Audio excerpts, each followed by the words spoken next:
इस वक्त हम मौजूद हैं बस्ती जिले के दरिया खां मोहल्ले में। ये बताया जाता है कि माइनॉरिटी बहुल क्षेत्र है। हमारे साथ सीएए पे चर्चा करने के लिए यहाँ माइनॉरिटी के कुछ लोग मौजूद भी हैं। इनसे हम बात करेंगे कि आखिर क्या कुछ है नागरिकता संशोधन कानून। क्या लगता है आखिर क्या ये नागरिकता संशोधन कानून है और क्या कहेंगे आप इसके बारे में? सबसे पहले आपके चैनल के माध्यम से आपको बहुत बहुत बधाई। और सीए सिटीजनशिप अमेंडमेंट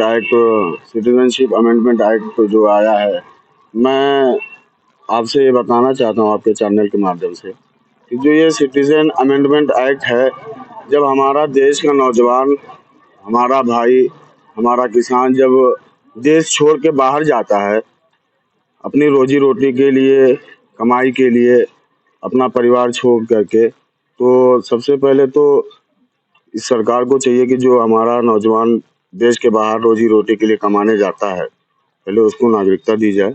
उसके बाद जो अन्य देश के लोग हैं उनको अगर नागरिकता दी जा रही है तो कोई वो नहीं है मुझे, लेकिन जो हमारा नौजवान, हमारा भाई है, उसको नागरिकता दी जाए।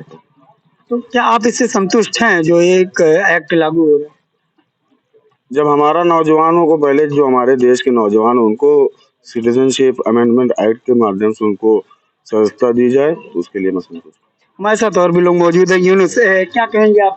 देखिए, इस कानून के लागू होने से हिंदुस्तान के मुसलमानों को कोई फर्क नहीं पड़ना है।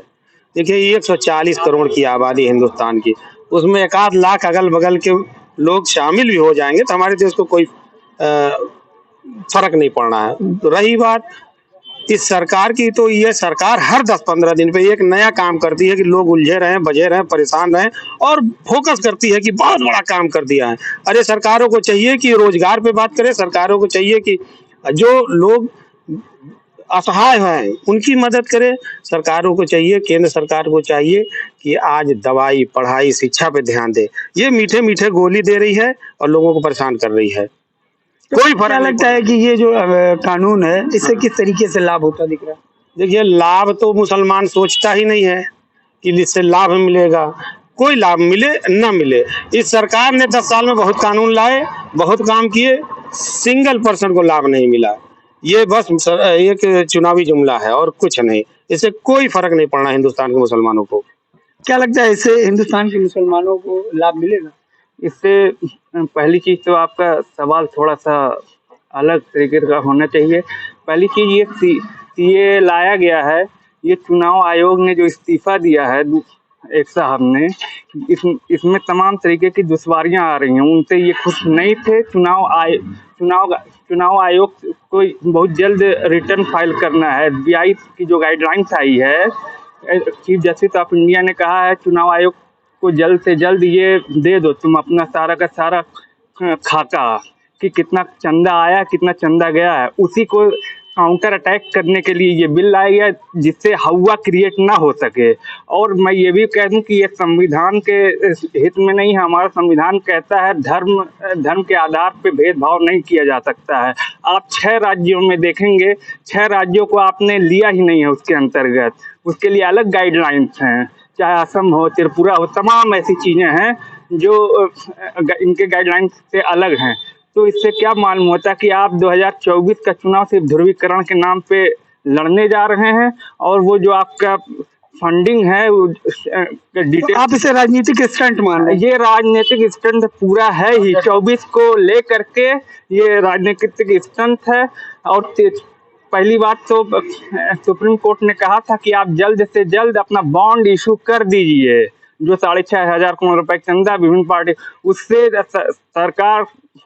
सरकार नरेंद्र मोदी सरकार में हड़कंप मच गया, जिसके नाते ये सीए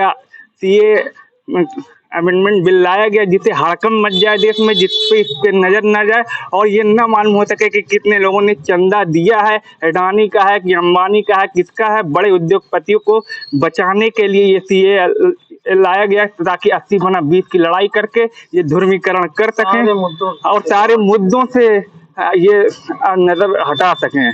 ये बताइए, क्या लगता है कि ये जो सिटीजन अमेंडमेंट एक्ट लाया गया, ये किस तरीके से देख रहे हैं आप इसको? ये अभी तक जो टीवी न्यूज अखबार में जो आ रहा है उसमें ये दे रहे सरकार की जो पाकिस्तान, बांग्लादेश, अफगानिस्तान से धार्मिक प्रताड़ना से प्रताड़ित होके इंडिया देश में आके सन 2014 से पहले जो लोग आके रह रहे उनको नागरिकता देने की बात हो रही है। इसमें किसी की नागरिकता छीनने की बात नहीं हो रही है, लेकिन इसको ऐन वक्त इलेक्शन से पहले लाना ये राजनीतिक जुमला है और चीजों को छिपाना है। भाजपा से, केंद्र सरकार की भाजपा से बेरोजगारी तैयारियां तो 2019 से थी। तैयार 2019 से थी, लेकिन इसको उनको अगर लाना था तो पहले लाना था। ये एन वक्त इलेक्शन से जहाँ नोटिफिकेशन इलेक्शन का नोटिफिकेशन जारी होना एन वक्त उससे पहले हो रहा, उससे पहले चुनाव आयुक्त इस्तीफा दे रहे हैं। वो सब चीजों को छिपाने के लिए सब एक्ट लाया जा रहा है, लेकिन इसमें अच्छी बात है किसी की नागरिकता छीनने की बात नहीं। इसमें मुसलमानों का कोई अहित नहीं नजर आ रहा अभी तक के जो अखबार न्यूज और टीवी में है, उससे ये नहीं हो रहा कि किसी का नुकसान हो रहा है। इससे नागरिकता देने की बात हो रही, नागरिकता छीनने की बात नहीं हो रही।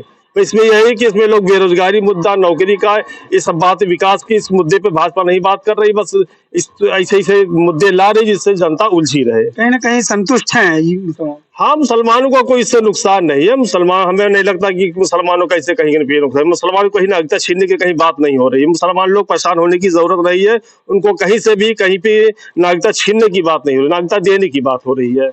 हमारे साथ और भी लोग मौजूद हैं, इनसे हम बात करेंगे। सर, क्या कहेंगे? कुछ जानकारी नहीं, क्या कहेंगे? मुझे जानकारी नहीं इसके बारे में अभी तो। ये थे हमारे साथ मौजूद लोग जिनका साफ तौर पे कहना था कि जो ये CAA एक्ट जो जिसकी अधिसूचना जारी हुई है, ये कहीं ना कहीं जो है वो मुसलमान के अहितकारी नहीं है, इसको ये साफ तौर पे कह रहे हैं। और कहीं ना कहीं जो नागरिकता दी जाएगी उससे कहीं ना कहीं लोगों को, जो नागरिकता भारत की दी जाएगी उससे कहीं ना कहीं लोगों का लाभ होगा। भारत समाचार के लिए बस्ती से अनुज प्रताप सिंह।